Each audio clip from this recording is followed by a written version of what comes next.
একটু লাগানোর পর নামাজ পড়া যাবে। অনেক কাঠ মোল্লার আপনাদেরকে বলবে নামাজ পড়া যাবে না, ব্যবসা ঠিক রাখার জন্য মাসালাও বানায় নিস। আরে ভাই, এই ট্যাটু অঙ্কন করা হারাম, এটা হলো প্রথম কথা।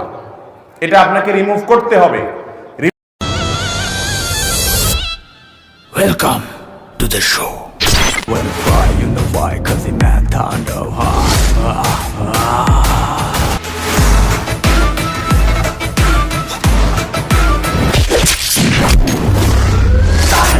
যেখানে যায় তুফানে তুলে যায়, বিস্ফোরক দানব একজন সে তার যেখানে যায় ঝঞ্ঝা উঠে।